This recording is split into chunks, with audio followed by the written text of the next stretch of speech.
Écoute mon verset ce soir. Acte 3, partie du verset 2. Il y avait un homme boiteux de naissance qu'on portait. On le plaçait tous les jours À la porte du temple appelé la Belle, pour qu'il demandât l'aumône à ceux qui entraient dans le temple. Donc la Bible déclare que cet homme était boiteux de naissance. Et il était assis à la porte du temple appelé la Belle. Et chaque jour on le mettait là-bas pour qu'il puisse demander aux gens l'aumône. Cet homme, voyant Pierre et Jean qui allaient y entrer, leur demanda l'aumône. Pierre, de même que Jean, regarde-nous. Et il les regardait attentivement, s'attendant à recevoir d'eux quelque chose. Écoute-moi attentivement, la Bible déclare ici que ce monsieur était paralytique, il était boiteux de naissance. Il était assis à la porte de l'église, à la porte du temple appelé la Belle. Et la Bible déclare que lorsque les deux apôtres rentraient dans le temple, il demanda l'aumône à ces deux apôtres. Est-ce que je parle à l'esprit de quelqu'un? Et la Bible déclare que lorsque les apôtres voulaient lui communiquer la grâce de Dieu, les apôtres lui ont dit regarde-nous. Qu'est-ce que ça signifie regarde-nous? Ça veut dire que quand Dieu veut faire quelque chose dans ta vie, Dieu demande d'abord ton attention. Si Dieu doit opérer un miracle dans ta vie, c'est que Dieu a besoin d'abord de ton attention. Tu ne peux pas dire moi je ne crois pas en Dieu, moi je ne fais rien avec Dieu. Affaire d'église, là c'est pas mon affaire. Et puis Dieu va descendre dans ta vie pour faire un miracle. Jamais. Ce n'est pas possible. Si tu veux que Dieu opère miraculeusement dans ta vie, tu dois d'abord disposer ton cœur, ton âme et ton esprit vers Dieu. Est-ce que je parle à l'esprit de quelqu'un? Beaucoup de personnes souffrent, beaucoup de personnes sont malheureuses, mais ils refusent de donner leur vie à Dieu. Toi-même tu es déjà dans un problème. Donne ta vie à Dieu, il va changer ta vie encore là. Ça te fait mal. Est-ce que je parle à l'esprit de quelqu'un? C'est pas pour dire que tu es déjà riche, tu as déjà réussi. Ta vie est difficile, compliquée, on dirait coup de poing. Mais tu ne peux pas donner ta vie à Dieu. Tu refuses de marcher avec Dieu. Tu refuses de prier. Quand tu vois les pasteurs, tu les insultes. Comme ta vie est difficile déjà. Et c'est toi qui insultes les hommes de Dieu. C'est toi qui refuses de croire en Dieu. C'est toi qui refuses de soumettre ta vie à la prière. Lève la main, il faut dire il a changé. Comment?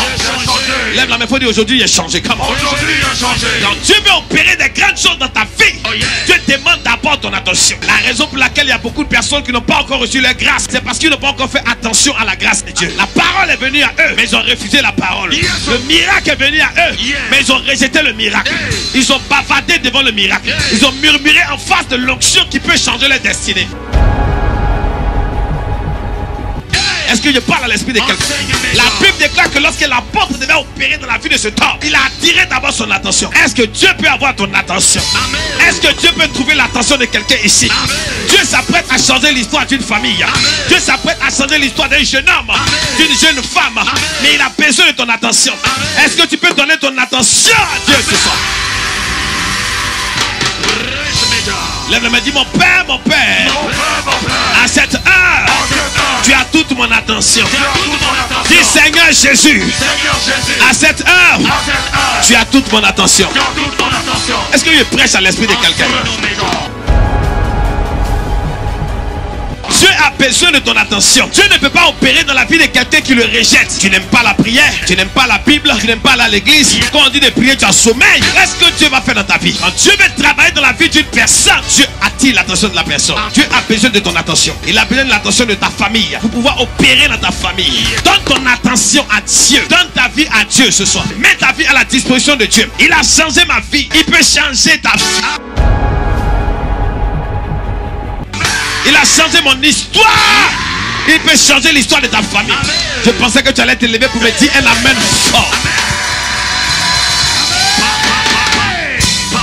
Est-ce que je prêche à l'esprit de quelqu'un? Alléluia. Le miracle n'est pas difficile pour Dieu. Il n'y a rien qui est difficile pour Dieu. Si Dieu a créé les cieux et la terre, s'il a créé tout ce que tu peux voir et constater, ce n'est pas ta guérison qui a un problème. Ce n'est pas ton mariage qui a un problème. Ce n'est pas ta prospérité qui a un problème pour lui. Le plus gros problème, c'est que tu refuses de lui donner ton attention. Mais tu veux bénéficier de sa grâce. Tu te lèves le matin, il te donne son oxygène, tu respires. Mais tu n'es même pas capable de dire merci à Dieu quand tu te réveilles. Tu bénéficies de son soleil et de sa pluie. Et tu n'es même pas capable d'être reconnaissant à Dieu pour ce qu'il a commencé. Et tu veux que Dieu fasse des grandes choses. Tu le maudis matin, midi, soir. Tu maudis même tes parents qui t'ont mis au monde. Est-ce que je parle à l'esprit de quelqu'un? Ce soir, tu dois changer ça. Le Dieu que j'essaie d'emmener dans ce monde, il a un plan merveilleux et extraordinaire pour toi. Il a un plan d'amour, un plan de bénédiction pour toi. Quand la Bible déclare dans le livre de Jérémie, je connais les projets que j'ai formés sur toi, des projets de paix et non de malheur, afin de te donner un avenir et de l'espérance. Quand Dieu te regarde, Dieu voit l'avenir. Quand Dieu te regarde, Dieu voit l'espérance. Est-ce que je prêche à l'esprit de quelqu'un? Lève les deux mains, dis j'ai changé, j'ai changé. Comment? Oh, lève la main, dis j'ai changé. Comment? Tu entends ma voix, mais tu ne comprends rien dans ce que je suis en train de dire. La raison, c'est parce que tu as fermé ton cœur à Dieu. Tu as fermé ton cœur à la parole de Dieu. La parole vient, mais la parole ne peut pas toucher ton cœur. Elle ne peut pas ouvrir ton cœur. Elle ne peut pas pénétrer dans ton cœur. Parce que tu as fermé ton cœur à l'évangile. Tu as fermé ton cœur à ce qui a la capacité de t'illuminer. Ce qui a la capacité de te sauver, de te guérir, de te transformer. Est-ce que je parle à l'esprit de quelqu'un? Il est temps pour toi de te ressaisir et de saisir la parole qui arrive à toi. La grâce ne viendra jamais te dire je suis la grâce. Elle viendra toujours à toi de manière déguisée. Lorsque les anges passaient devant chez Abraham, c'est Abraham qui a reconnu que c'était des anges. Nous sommes arrivés ici à Djamil te prêcher la parole. C'est à toi de reconnaître que ton miracle se trouve ici.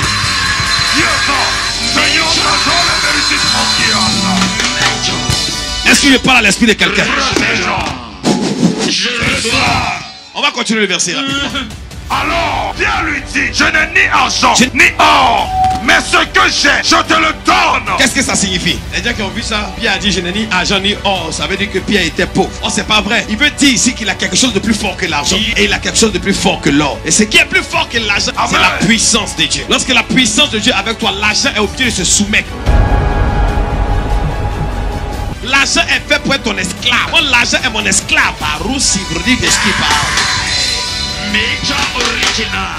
Que Dieu fasse de toi le maître de l'argent au nom de Jésus. Où que tu sois dans cet espace, si tu fais 2 pas en avant pour dire Amen, c'est que ça va t'arriver. Dis à partir de ce soir, l'argent devient mon esclave. Bien aimé, fais cette déclaration avec moi. Dis à partir de ce soir, comment? À partir de ce soir, l'argent devient mon esclave. L'argent devient mon esclave. Dis ça avec conviction. Continue. Mais ce que j'ai, je te le donne au nom de Jésus-Christ de Nazareth. Lève-toi et marche. Et donc la Bible déclare qu'il va lui dire au nom de Jésus, lève-toi et marche. Parce qu'il avait eu toute l'attention de ce monsieur. Les personnes qui font le miracle mais qui refusent de donner l'attention à Dieu. Tant que tu n'as pas ouvert ton cœur à Dieu, tu ne peux pas recevoir. Tant que tu seras concentré à être jaloux de ton frère, tu ne peux pas recevoir. Tant que tu vas haïr quelqu'un pour ne rien, tu ne peux pas recevoir la grâce. Parce que tu es déjà programmé comme le diable est programmé pour faire du mal aux autres. Tu ne peux pas recevoir la grâce. C'est pour ça que Dieu demande la repentance. La repentance du cœur de celui qui s'approche de lui. Afin que son cœur, son âme soit purifiée. Afin que la personne puisse prendre sa grâce. Si tu dois recevoir la grâce ce soir, c'est que tu es passé par la repentance. Si tu dois recevoir sa bénédiction, c'est que tu t'es repenti ce soir. C'est que tu as donné ta vie à Dieu ce soir. Lorsque cet homme a accepté cette parole, il a reçu son miracle. Il a accepté cette parole, il a reçu sa guérison. Amen. Combien de personnes parmi vous acceptent la parole de Dieu ce soir? Faut dire Jésus, prends mon cœur ce soir. Jésus, prends mon cœur ce soir.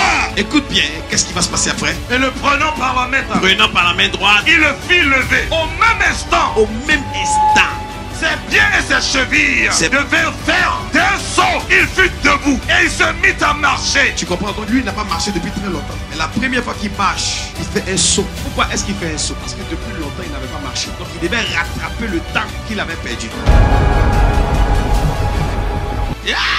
Il y a des personnes ici, tu as perdu beaucoup de temps. Toi-même, tu sens que tu es en retard dans la vie. Parce que ce que tu devais accomplir jusqu'à cet âge, tu ne l'as pas accompli. Est-ce que je parle à l'esprit de quelqu'un?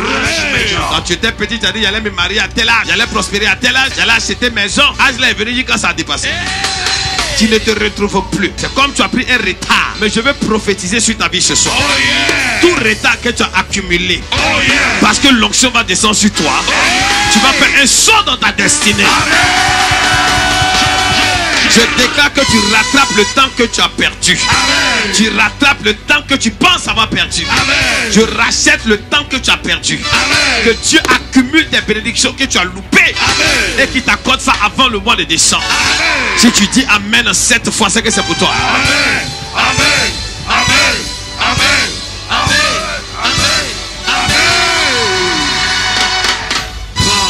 Il y a des personnes, quand vous allez quitter à ce programme, votre téléphone va sonner. Des bonnes nouvelles vont commencer à venir dans votre vie.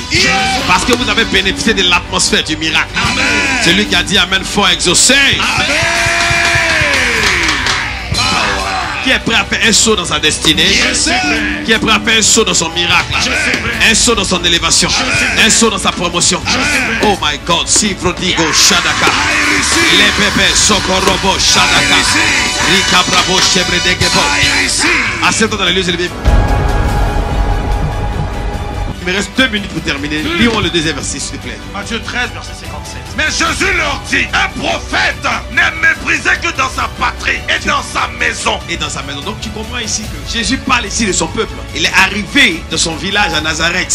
Et les gens de Nazareth le méprisaient. Les gens de Nazareth ne croyaient pas en Jésus. Alors Jésus va prendre la parole et va dire, un prophète n'aime mépriser que dans sa patrie et n'aime mépriser que dans sa maison. Est-ce que je parle à l'esprit de quelqu'un? Il y a beaucoup de personnes, vous êtes même chose comme les gens de Nazareth. Chaque fois que tu méprises l'œuvre de Dieu, tu es en train de mépriser le Christ. Chaque fois que tu méprises la parole de Dieu, tu es en train de mépriser le Christ. Est-ce que je parle à l'esprit de quelqu'un? Parce qu'il dit, ce que tu es en train de faire à ce petit qui sont devant toi, il faut savoir que c'est à moi que tu l'as fait. C'est pour ça qu'il a dit, si tu donnes un verre d'eau à un prophète, tu reçois une récompense. Parce qu'un homme de Dieu arrive pour te prêcher la parole et que tu méprises cette parole, tu es en train de mépriser le Christ. Tu es en train de mépriser Jésus. Et ça vaut une sanction sur ta vie. Parce qu'il a dit de secouer la poussière de ses pieds contre toute personne qui méprise sa parole. La Bible déclare que les gens de Nazareth ont méprisé Jésus. Et Jésus leur a dit la vérité. Et un prophète n'est méprisé que dans son pays et dans sa patrie. Regarde ce qui va se passer. Continue. Et ne vit pas beaucoup de miracles dans ce lieu. Et la Bible déclare que Jésus n'a pas pu faire de miracles dans ce lieu. Donc ça veut dire quoi? Chaque fois que tu méprises la parole, tu méprises l'œuvre de Dieu, Dieu ferme ton ciel de miracles. Dieu ferme ton ciel de bénédiction. C'est pourquoi il y a beaucoup de personnes qui ont des problèmes et ils ne savent pas pourquoi ils ont des problèmes. Or peut-être ils ont insulté un homme de Dieu. Ils ont parlé mal des prophètes de Dieu. Ils ont peut-être injurié la parole. Ils ont méprisé l'œuvre de Dieu. La Bible déclare qu'il n'a pas pu faire de miracle là-bas. Pourquoi? Parce que les gens de Nazareth ont méprisé la grâce. Donc chaque fois que tu méprises la parole de Dieu qui vient à toi, souvent tu prêches à des personnes et disent on s'en fout. Et puis quoi? Ils jouent les bavards, ils jouent les tolol. En réalité, tu es en train de fermer ton ciel. C'est pour ça que lorsque la parole de Dieu arrive à toi, tu dois ouvrir ton cœur pour recevoir cette parole, afin que cette parole transforme ta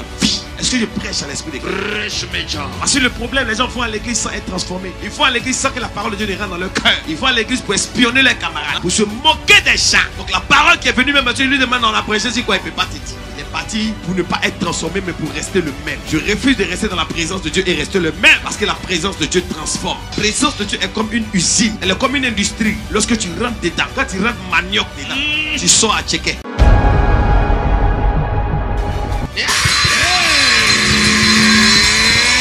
Est-ce que je parle à l'esprit de quelqu'un? Je prophétise sur 7000 personnes ce soir. Que Dieu te transforme au nom de Jésus. Que Dieu transforme ta situation au nom de Jésus. Si tu as dit Amen fort, c'est fait pour toi. Est-ce que je prêche à l'esprit de quelqu'un? Et Dieu m'a dit de prier pour vous. La grâce de Dieu est sur ma vie. Si Dieu me fait la grâce de prier pour toi, je suis convaincu et vaincu que ta vie va changer. Amen. Major original. Alléluia. Reçois. Je reçois. Reçois. Je reçois. Reçois le changement dans tous les quartiers de ta vie. J'affecte l'ange Michael dans ta vie. J'affecte l'ange Gabriel dans ta vie. Amen. Que tu rentres dans ta bénédiction. Amen. Que tu rentres dans ton miracle. Amen. Que tu rentres dans ta guérison. Amen. Dans le nom puissant de Jésus. Amen. Si tu as dit Amen 7 fois, c'est fait.